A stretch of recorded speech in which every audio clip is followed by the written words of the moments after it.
ప్రజలకు అత్యవసర సేవలందిస్తున్న డాక్టర్లు ప్రస్తుత పరిస్థితుల్లో ఎలాంటి సమస్యలు ఎదుర్కొంటున్నారు, ప్రభుత్వం నుండి వారికి కావలసిన తోడ్పాటు ఏంటి అన్న విషయాలను డాక్టర్స్ డే సందర్భంగా ఇండియన్ మెడికల్ అసోసియేషన్ పూర్వ కార్యదర్శి అధ్యక్షుడిగా విధులు నిర్వహించి ప్రస్తుతం నవ్యాంధ్రప్రదేశ్ సైకియాట్రిస్ట్ డాక్టర్ల సంఘానికి అధ్యక్షుడిగా ఉన్న డాక్టర్ శ్రీనివాస్ తేజ ఈ రోజు డాక్టర్స్ డే సందర్భంగా కాసేపు ఐ5 టీవీతో మాటా మంచి. డాక్టర్స్ డే సందర్భంగా ప్రముఖ వైద్యులు, ఇండియన్ మెడికల్ అసోసియేషన్ పూర్వ కార్యదర్శిగా అధ్యక్షుడిగా పనిచేసి ప్రస్తుతం రాష్ట్ర మానసిక వైద్యుల అధ్యక్షుడిగా ఉన్న డాక్టర్ శ్రీనివాస్ తేజతో ఐ5 టీవీ. సార్, అన్ని రంగాల్లో మార్పులు వచ్చినట్టు వైద్య రంగంలో కూడా పెను మార్పులు వచ్చాయి. అయితే గతంలో ఇంత టెక్నాలజీ లేదు, కానీ డాక్టర్లు ఒక నాలిక చూసి, కన్ను చూసి, పల్స్ చూసి రోగ నిర్ధారణ చేసేవాళ్ళు. నాకు తెలిసి చాలా తాలూకాలలో కూడా ల్యాబుల్లో ఉన్నాయి, అప్ టు 80-84 వరకు. ఆ రోజు రోగ నిర్ధారణ సరిగ్గా జరగలేదా? ఇప్పుడు ఇన్ని ల్యాబులు, ఇంత ఎక్విప్మెంట్ ఉండి ఇన్ని పరీక్షలు జరపడం అవసరమా?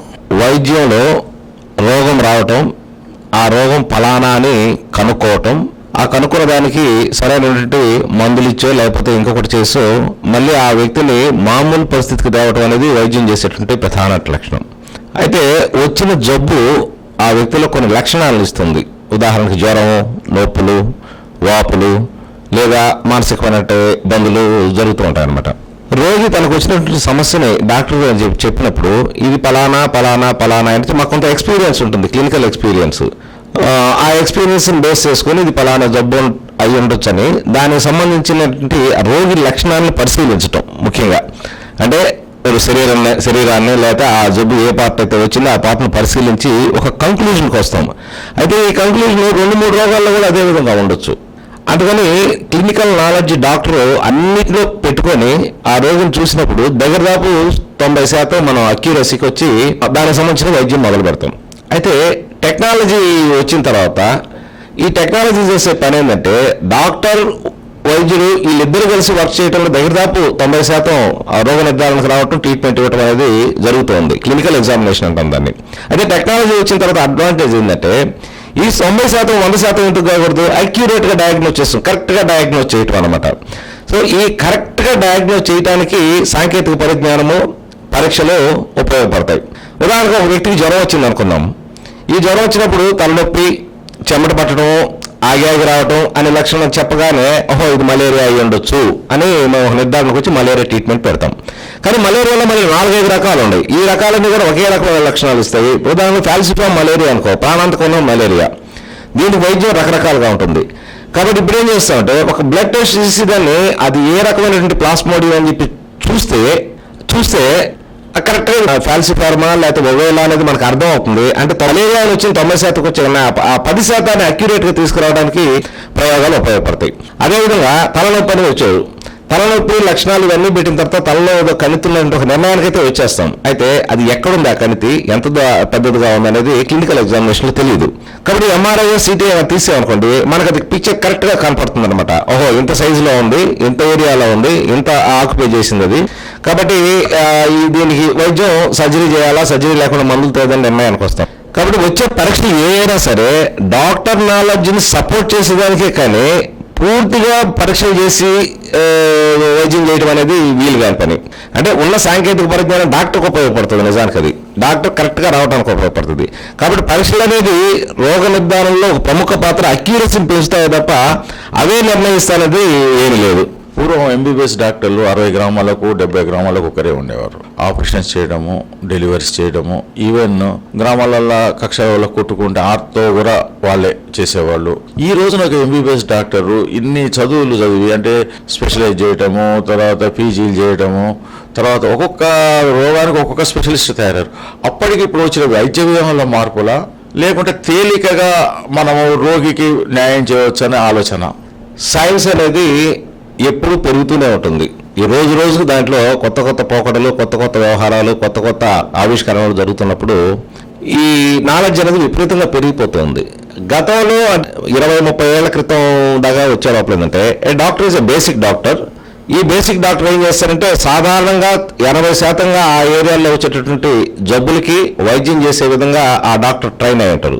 అయితే ఇందాక చెప్పినట్టు దాంట్లో వైద్యంలో కొత్త పోకడలు, కొత్త వ్యవహారాలు అంటే ఒక సర్జరీ మామూలుగా అపెండిసైటిస్ వచ్చింది అనుకోండి, అపెండిక్స్ తీసేయడం అనేది ఒక పద్ధతి. ఆపరేషన్ చేసి తీసేసేవాళ్ళు గతంలో కడుపు కోసి. కానీ ఇప్పుడు వచ్చిన పద్ధతిలో లాప్రోస్కోపిక్ వచ్చిన తర్వాత కడుపు కోయకుండానే 2 బొక్కలు పెట్టి వైద్యం చేసేటువంటి పరిస్థితి వస్తుంది. ఈ పరిస్థితి స్పెషలైజ్ చేయిందే రాదు.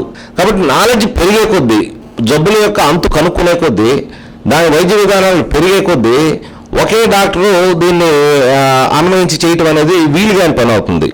కాబట్టి బేసిక్ డాక్టర్ రోల్ ఎప్పుడు బేసిక్ డాక్టర్ రోల్గానే ఉంటుంది. ఇప్పుడు కూడా ఉండదు గ్రామాల్లో కానీ ఎక్కడికైనా. ఇప్పుడు మేము కూడా స్పెషలిస్ట్గా ఉన్నప్పుడు కూడా మొదటి జబ్బుని మనం మామూలు డాక్టర్గానే మేము పరిగణిస్తాము. పరిగణించి అయిపోయిన తర్వాత స్పెషలైజేషన్ వైద్యం ఏమైనా చేయాల్సి అప్పుడు మేము స్పెషలిస్ట్గా యాక్ట్ చేస్తాం. ఏ స్పెషలిస్ట్ అయినా సరే బేసిక్గా డాక్టర్, బేసిక్ మెడికల్ నాలెడ్జ్ ఉంటుంది. అది అయిపోయిన తర్వాత ఇది పలానా సంబంధించింది అన్నప్పుడు ఆ వైద్యం పరిమితంగా ఉన్నప్పుడు వాళ్ళే చేస్తారు. పరిమితంగా కానప్పుడు ఇది మనం చేయలేము అని అనుకున్నప్పుడు హైయర్ స్పెషాలిటీస్కి రెఫర్ చేయడం అనేది ఉంటుంది. కాబట్టి స్పెషాలిటీలో అక్యురేట్ వైద్యం అందుతుంది. జనరల్ దాంట్లో జనరల్గానే వైద్యం అందుతుంది.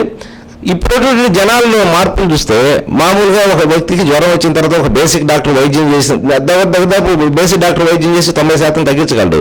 కానీ ఆ 10% తగ్గినప్పుడు మళ్ళీ టైం తీసుకొని మళ్ళీ విడిగా డాక్టర్ దగ్గరికి పంపించాల్సి వచ్చినప్పుడు వాళ్ళు ప్రశ్నిస్తారు, ఏంటంటే మీరు 4 రోజులు ట్రీట్మెంట్ ఇచ్చారు, తగ్గలేదు, మళ్ళీ ఇప్పుడు ఇదేంది అంటున్నారని. సో ఇది ఎప్పుడైతే రోజు నుంచి వచ్చిందో ఈ డాక్టర్ రిస్క్ తీసుకోవడానికి సిద్ధపడ్డాడు. కాబట్టి ఫస్ట్ అక్యురేట్గా ఇవ్వడానికి ప్రయత్నం చేసేటువంటి బేసిక్గా కుదరినప్పుడు స్పెషలిస్ట్ వైద్యులకు రెఫర్ చేయటము, వాళ్ళు వైద్యం చేయటం అనేది మొదలవుతుంది. దీనికి ఏంటంటే ఒకటి, రోగి డాక్టర్ల మధ్య సంబంధాలు, గతం సంబంధాలు వేరు, ఇప్పుడు సంబంధాలు వేరే. గతంలో డాక్టర్ది గాడ్ రోల్, అంటే దేవుడి రోల్. ఏమొచ్చినా సరే డాక్టర్ ఆయనే చూసుకుంటాడు. క్వశ్చన్లు వేసేవాళ్ళు కదా, ఆయన ఏం చెప్తే అది తీసుకునేవాళ్ళు, అది అర్థంగా చేసేవాళ్ళు.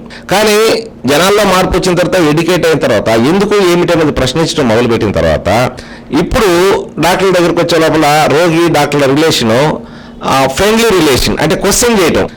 ఒక విధంగా చెప్పాలంటే కోఆపరేటివ్ ఇది ఉంది. అంటే ప్రతిదీ రోగికి చెప్పాల్సి వస్తుంది. గతంలో చెప్పాల్సిన అవసరం లేదు, ఈ మాత్రలు వేసుకోకపోతే వేసుకునేవాళ్ళు. ఇప్పుడు అట్లా కాదు, ఎందుకు వేసుకోవాలని అడుగుతారు. కాబట్టి డాక్టర్ దాన్ని ఎక్స్ప్లెయిన్ చేయాల్సి వస్తుంది.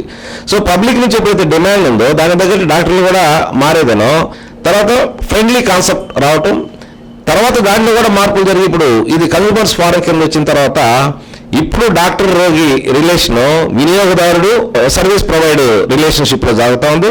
కాబట్టి వినియోగదారుడికి కావాల్సిన విధంగా డాక్టర్ చేసే విధంగా డాక్టర్లు దానికి తయారై ఉంటారు. కాబట్టి పాతకాల పద్ధతిలాగా ఇది వైద్య నారాయణ హరి దేవుడు డాక్టర్ దేవుడితో వైద్యం అనేటటువంటిది ఇప్పుడు కుదరదు. ఇప్పుడంతా కూడా సర్వీస్ ప్రొవైడరు, వినియోగదారుడు ఈ పద్ధతిలోనే ఉంది. ఇదే కరెక్ట్ పద్ధతి కూడా నిజానికి.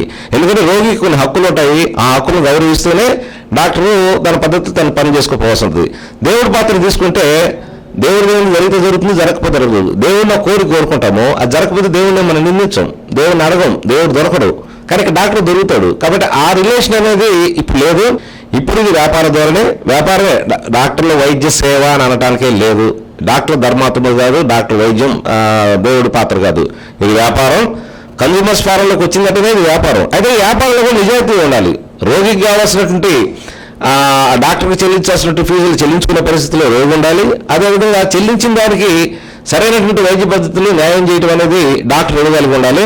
ఇది లేనప్పుడు రోగి డాక్టర్ల మధ్య సంబంధాలు బెడిసిపెట్టి ఇబ్బందులు వచ్చేదానికి అవకాశం ఉంటుంది. ఈ జనరిక్ మెడిసిన్స్ మీద ప్లస్లు మైనస్లు మంచి చెడు ఉన్నాయి. వాస్తవానికి జనరిక్ మెడిసిన్స్ మీద ఉన్నటువంటి అభిప్రాయం ఏంటి? అది రోగులకు అవసరమా? ఇది నిజానికి చాలా మంచి ప్రశ్న. జెనరిక్ బ్రాండ్స్, బ్రాండెడ్ ఈ రెండు తీసుకున్నప్పుడు వీటికి తేడా ఎలా ఉంటుందంటే, ఉదాహరణకి ఒక మందు తయారు చేయాలంటే ఆ ముడి పదార్థాన్ని తీసుకున్న తర్వాత దాన్ని వడపోసి వేరు చేసి మళ్ళీ శుద్ధి చేసి ఈ రకంగా దాంట్లో అనవసరమైన మలినాలను తొలగించడానికి మొత్తం 7 రకాల పద్ధతుల్లో దాన్ని ప్రాసెస్ చేయాల్సి ఉంటుంది.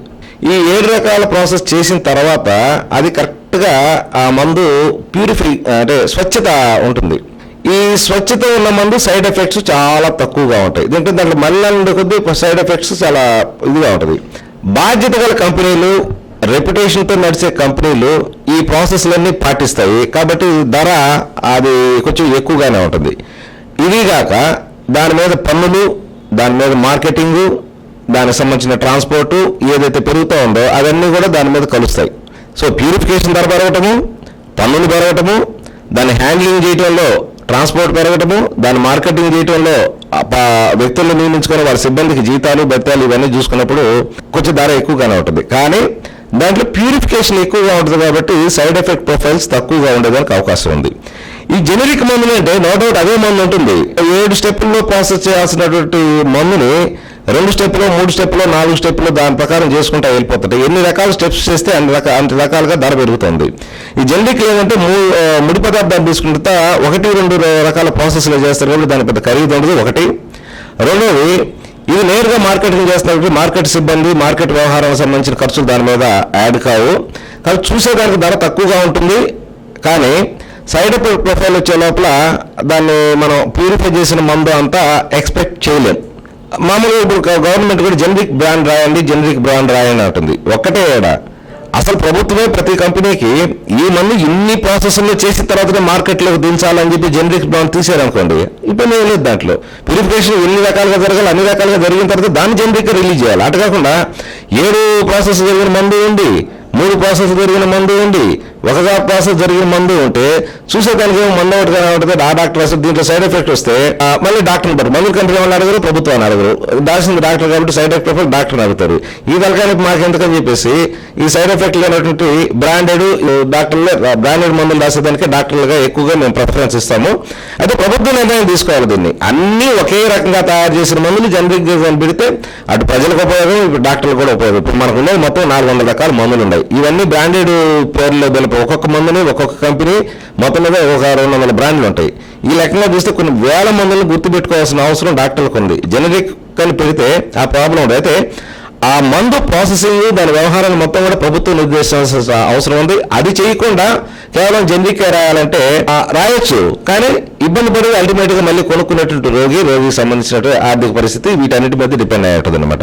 కాబట్టి ప్రభుత్వ నిర్ణయాలు కరెక్ట్ గా ఉండాలి. దాని మీద ఆ ప్రకారం నిర్ణయిస్తే బాగుంటుంది. మంచి పద్ధతి జనరిక్స్ రాయటం మంచి పద్ధతి, మా డాక్టర్లు కూడా మంచి పద్ధతి. కానీ ఒకే స్టాండర్డ్, ఎక్కడ కూడా దానికి తారతమ్యాలు లేకుండా ఒకే ఏ కంపెనీ చేసినా ఈ స్టాండర్డ్లో చేయాలనుకోండి, అప్పుడు ఇబ్బంది ఉండదు. ఖచ్చితంగా మంచి ఆలోచన అది. ఈ తరం విద్యార్థులు అంటే ముఖ్యంగా మెడికల్ విద్యార్థులు అంటే మీ తరంలో కొంత అంటే మీరు చదువుకున్న పరిస్థితుల్లో ఇట్లా కొంచెము ప్రజలకు సేవ చేయాలనే ఉద్దేశంతో ఒక 15-20 సంవత్సరాల వరకు 15 వరకు కూడా అలాంటి విద్యార్థులు వచ్చారు. ఇప్పుడు స్టూడెంట్స్ రావటమే how to earn, how to live, ఏ విధంగా సంపాదించాలని ఆలోచనతో వస్తున్నారు. ఇది రేపు వైద్య రంగంలో విపరీత పరిణామాలకు, విపరీత పోకడలకు దారితీసే అవకాశం ఉందా? ఈ కొత్త యువతరం అయితే డాక్టర్స్ ఉన్నారో వాళ్లకు మీరు సీనియర్గా ఒక సోషల్ మోటివ్ ఉన్న డాక్టర్గా, ఒక మంచి రచయితగా మీకు ఎంతో అనుభవం ఉంది. అందులో సమాజాన్ని మేలుకొల్పి మీరు మంచి పుస్తకాలు కూడా రాశారు. వాళ్లకు మీరు ఇచ్చే సూచనలు కావచ్చు, సందేశం కానీ ఏంటి?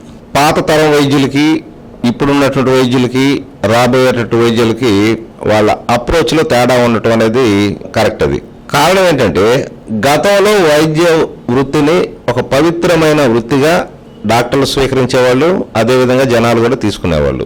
ఈ మార్పు అలాగే కొనసాగితే అలాగే కొనసాగేది. కానీ ఇప్పుడు సమాజంలో వస్తున్నటువంటి మార్పులు అంటే జనాలకు అవేర్నెస్ పెరిగింది, చదువు పెరిగింది, సంపాదన పెరిగింది. ఇవన్నీ అయిన తర్వాత ఒక ఖచ్చితమైన వైద్యాన్ని రోగులు కానీ పబ్లిక్ కానీ ఆశిస్తుంది. కానీ ఇటుపక్క వాళ్ళు గతంలో ఉన్నటువంటి మైండ్ సెట్ నుంచి ఇప్పుడు కొత్త మైండ్ సెట్కి వచ్చారు పబ్లిక్. కాబట్టి డాక్టర్లు కూడా కొత్త మైండ్ సెట్కి వస్తారు. డాక్టర్లే కాదు, ఏ ప్రొఫెషన్ అయినా సరే మారేటటువంటి మొత్తం సమాజ పరిణామంలో భాగంగా ఉంటుంది. డబ్బు సంపాదించడం కోసమే డాక్టర్లు రావడానికి కాదు, సమాజం అంతా డబ్బు సంపాదించడానికి ఉంది, సమాజం అంతా పనిచేసి డబ్బు సంపాదించడానికి ఉంది. కాబట్టి అందులో భాగంగానే డాక్టర్లు కూడా డబ్బు సంపాదించడానికి పనిచేస్తారు. అయితే ఇక్కడ ఒకటి ఉంది, సంపాదించుకోవాల్సిందే స్టాండర్డ్స్. అంటే వైద్యాన్ని సరిగ్గా అభ్యసించటం, సరిగ్గా ప్రాక్టీస్ చేయటం, సాధ్యమైనంత వరకు శాస్త్రీయ విధానాలని అమలుపరచడం అనేది నేర్చుకోవాల్సి ఉంటుంది. ఎప్పుడైతే వైద్యంలోకి వ్యాపార రూపాలు తీసుకుందో వ్యాపార లక్షణాలన్నీ వైద్యానికి వచ్చి తీరుతాయి, రాకూడదు అనే దానికి లేదు. ఇదే కాదు విద్యలో కూడా. విద్యలో ఇప్పుడు మనకి గతంలో ప్రభుత్వ బడులు ఉన్నాయి, అందరం ప్రభుత్వ బడిలో చదువుకున్నాం, మేము ప్రభుత్వ బడిలో చదువుకున్నాము, ప్రభుత్వ కాలేజీలో చదివాము, ప్రభుత్వ మెడికల్ కాలేజ్ చదివాము. నేను పెట్టిన పెట్టుబడి ఏం లేదు దాంట్లో. దాదాపు సమాజం తయారు చేసింది నన్ను, ప్రభుత్వం నన్ను తయారు చేసింది. కాబట్టి నేను పెట్టుబడి ఏం పెట్టలా. ఆ చదువుకున్న దానికి సమానంగా నేను ఫీజు తీసుకుంటా ఉన్నాను. కానీ ఇప్పుడు వచ్చే లోపల చదువు వ్యాపారం అయిపోయిన తర్వాత, వైద్య విద్య కూడా వ్యాపారం అయిపోయిన తర్వాత, లక్షలు డొనేషన్లు కట్టి అంత పెట్టుబడి పెట్టిన తర్వాత సహజంగానే పెట్టుబడి పెట్టగానే దాని మీద ఫలితాలు ఆశిస్తారు. కాబట్టి ఎప్పుడైతే విద్య ప్రభుత్వ బాధ్యతగా ఉంటుందో, వైద్యం ప్రభుత్వ బాధ్యతగా ఉంటుందో, ఈ వ్యాపార ధోరణులు అనేవి ఉండవు. వ్యాపార ధోరణులు వచ్చిన తర్వాత వ్యాపార లక్షణాలన్నీ దాంట్లో ఉంటాయి, వ్యాపారంలో జరిగే మోసాలన్నీ దాంట్లో ఉంటాయి, వ్యాపారంలో జరిగే కిటుకులు దాంట్లో ఉంటాయి. కాబట్టి దీన్ని మారిన నేపథ్యంలో, వ్యాపార నేపథ్యంలో వైద్యం పవిత్రమని అనటానికి లేదు.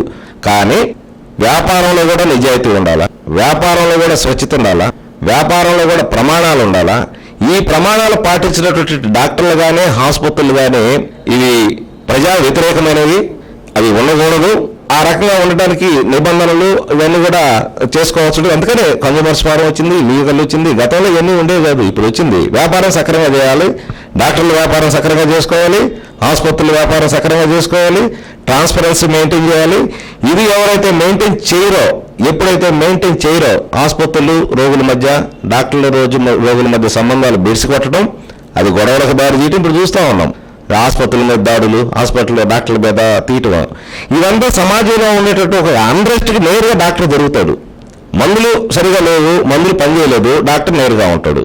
మందులు తయారు చేసేవాడు కదా, ఇబ్బంది లేదు. డాక్టర్ ఏం చేస్తాడు, ఆ మందులు రాస్తాడు అంతే. వాడు లో క్వాలిటీ ఇచ్చాడు అనుకోండి, డాక్టర్ చేసేది ఉంది. కాబట్టి ప్రభుత్వం ఒక డాక్టరే కాదు, మిగతా దానికి సంబంధించిన అన్ని రంగాలను కూడా పర్ఫెక్ట్గా ఉండేటట్టు ప్రభుత్వం పనిచేయాలి. ఆ దురదృష్టవశాత్తు ఆ రకమైన యాటిట్యూడ్ మన ప్రభుత్వానికి లేదు, మన ప్రజలకి లేదు. కాబట్టి ఈ గందరగోళాలు జరిగేదానికి ఆస్కారం ఏర్పడుతుంది. ఇది వ్యాపారంగా ఎప్పుడైతే జనాలు గుర్తిస్తారో, ఈ వ్యాపారానికి ప్రమాణాలు ఎప్పుడైతే ప్రభుత్వం నిర్దేశించి దాన్ని పర్యవేక్షిస్తుందో, ఆటోమేటిక్గా డాక్టర్లు సెటరేట్ అవుతారు. ఒకటి. రెండోది, డాక్టర్లలో సమాజంలో ఎన్ని రకాల దుర్లక్షణాలు ఉన్నాయో, ఎన్ని రకాల ఉండకూడని పరిస్థితులు ఉన్నాయో ప్రపోర్షనేట్ గా డాక్టర్లో ఉంటాయి. కాబట్టి ఇది సమాజంలో భాగంగానే చూడాలి తప్ప కేవలం ఏదో డాక్టర్లకు అయిందని మాత్రమే చూడాల్సిన అవసరం లేదు. ప్రభుత్వ ఉద్యోగులు ఉంటారు, నిజాయితీగా పనిచేసే ప్రభుత్వ ఉద్యోగులు ఉంటారు, పక్కదారి పెట్టే వాళ్ళు ఉంటారు, ఇంజనీర్లు ఉంటారు, కరెక్ట్గా చేసేవాళ్ళు ఉంటారు, కరెక్ట్గా చేయని వాళ్ళు ఉంటారు. అటు సమాజంలో భాగంగానే మంచి డాక్టర్లు కాదు అనేది ఉంటుంది. నా ఉద్దేశంలో మంచి డాక్టర్ అంటే చక్కగా వైద్య వ్యాపారం చేసుకునే వాళ్ళు, ట్రాన్స్పరెంట్గా ఉండేవాళ్ళు మాత్రం పద్ధతిగా ఉండే డాక్టర్ల కింద నా దృష్టిలో లెక్క. కాలంతో పాటు, మారిన పరిస్థితులతో పాటు వైద్య వ్యవస్థ కూడా మార్పులు చెందిందని, దానికి అనుగుణంగా విద్యార్థులు చదువుకోవాలని, వ్యాపార రంగమైన, సేవా రంగమైన నిజాయితీ నిబద్ధతతో సేవలు అందించాలనే ఒక మంచి ఆలోచన, మంచి కాన్సెప్ట్ని తెలియజేయడంతో పాటు ప్రభుత్వ విధి విధానాలు ఏ విధాలు ఉండాలో కూడా సూచించిన డాక్టర్ శ్రీనివాస్ తేజకు కృతజ్ఞతలు. కెమెరామెన్ సాయితో జయప్రకాష్, ఐ5 టీవీ, నెల్లూరు.